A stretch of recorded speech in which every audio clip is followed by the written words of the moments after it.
Olá, seja bem-vindo e boa tarde a você que acompanha a programação da HIT. Chegou a hora de mais notícias do Brasil e do mundo desta quarta-feira, dia 27 de setembro.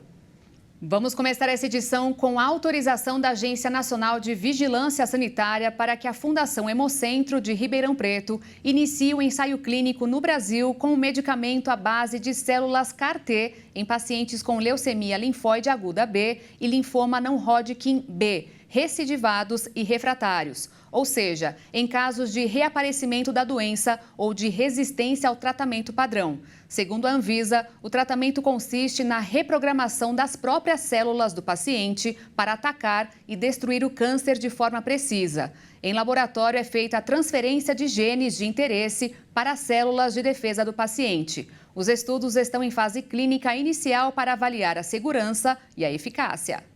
A formação de um novo ciclone extratropical pela costa do Rio Grande do Sul já deixou a orla de Porto Alegre tomada pela água. Uma morte foi confirmada. Com ventos fortes, ondas se formaram no lago e ruas foram tomadas pela água.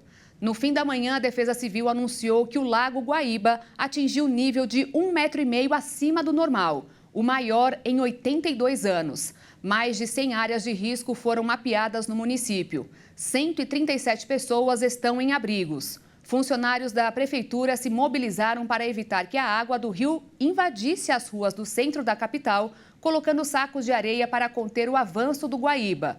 O Rio Grande do Sul sofre com fortes chuvas desde o início do mês, que provocaram destruição em várias partes do estado. O número total de mortos nos temporais que afetam os gaúchos passou de 50. E aqui em São Paulo, após vários dias de muito calor, uma forte chuva de granizo atinge a região metropolitana. Há condições para possíveis alagamentos nas próximas horas. Segundo a Defesa Civil, a chegada de uma frente fria no litoral do estado está promovendo a mudança na direção dos ventos, criando áreas de instabilidade e provocando chuva em forma de pancadas isoladas com moderada a forte intensidade. A chuva foi rápida, mas atingiu com maior intensidade a região entre São Roque, Vargem Grande Paulista, Cotia, Itapecerica da Serra e Embu-Guaçu, antes de chegar à capital. A Defesa Civil ainda faz um alerta de que há potencial para rajadas de vento, descargas elétricas e queda de granizo de forma pontual. Pelo menos 113 pessoas morreram e mais de 150 ficaram feridas em um incêndio durante um casamento em um salão de festas de uma pequena cidade do norte do Iraque. 9 pessoas foram presas, suspeitas de envolvimento no incidente.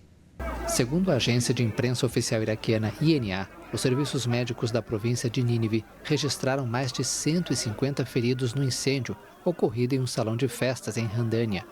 Esses números ainda são preliminares. Uma multidão se aglomerou diante das portas abertas de um caminhão frigorífico que transportava os corpos. Em um comunicado, os serviços de defesa civil informaram sobre a presença de painéis pré-fabricados altamente inflamáveis e em desacordo com as normas de segurança no local onde ocorreu a tragédia. As informações preliminares indicam que fogos de artifício foram usados durante o casamento, o que provocou o incêndio na sala, destacou o comunicado. O presidente Lula anunciou a criação de um programa de estratégia para instalar internet em escolas de todo o país. Com a medida, o governo federal espera que 138 mil instituições tenham acesso à rede até 2026. O evento de lançamento do programa aconteceu em Brasília e contou com a presença de ministros do governo. O primeiro a falar foi o das comunicações, Juscelino Filho. Em seu discurso, ele falou sobre a importância da conectividade para acesso à informação. O acesso à internet é fundamental no mundo em que vivemos hoje. Acesso à internet é instrumento de desenvolvimento econômico e desenvolvimento social do nosso país. Acesso à internet é democracia, é participação social. Acesso à internet é cidadania. Por isso, acreditamos que a educação tem que ser uma alavanca de reengenharia social, de reversão da indesejada situação, de resgate da cidadania plena e de promoção da dignidade humana no nosso país. Na sequência, o ministro da Educação, Camilo Santana, falou da Estratégia Nacional de Escolas Conectadas e sua importância para a inclusão de alunos de escolas públicas em todo o país. Porque, além de levar simplesmente a conectividade para a escola, ela tem uma estratégia que reúne aí vários eixos, ou seja, educar com tecnologia para a inclusão e cidadania digital. Eu quero frisar muito bem isso, a importância da cidadania digital dentro das escolas públicas e nas escolas brasileiras. Portanto, se vocês olharem aí, são 6 eixos de ação dessa estratégia. Primeiro, levar a conectividade.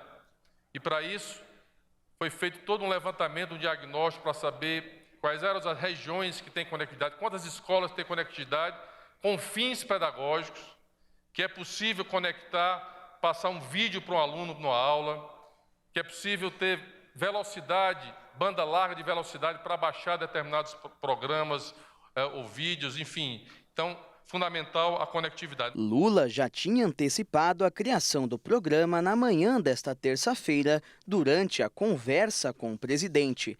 Tradicional live realizada por ele todas as semanas, que não havia sido realizada nas 2 últimas por conta das viagens presidenciais. Lula afirmou que parte dos recursos para a instalação e manutenção da internet virão do leilão do 5G e a outra do Fundo de Universalização dos Serviços de Telecomunicações. A estratégia do governo vai determinar como parâmetro que a instalação vai precisar garantir um nível de 1.000 megabytes por aluno para garantir fins pedagógicos.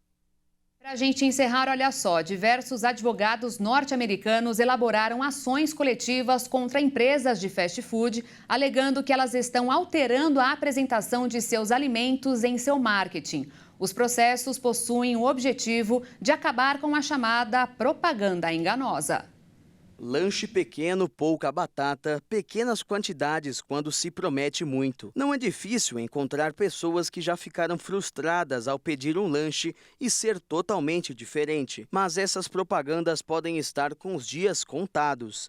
Pelo menos nos Estados Unidos. Grandes redes de fast food, como McDonald's e Burger King, podem ter grandes problemas judiciais em um futuro próximo. Advogados de todo o país alegam que as empresas usam anúncios que não correspondem aos alimentos reais. Como prova, as denúncias apresentam imagens de marketing de alimentos ao lado de fotos de seus equivalentes na vida real. Nos anúncios, os hambúrgueres parecem altos, cheios de carne e queijo, cobertos com pães redondos e dourados, os alimentos em seu marketing. Mas nas fotos de hambúrgueres comprados em um verdadeiro fast food, eles são planos, com carne e queijo mal aparecendo entre pães brancos e moles. Alguns outros advogados esquecem a parte da apresentação do produto e focam em processar como a comida é descrita, em palavras enganosas nos alimentos embalados, como o uso da palavra baunilha em alimentos feitos com pouca ou nenhuma baunilha. No ano passado, uma ação coletiva foi movida contra a Starbucks,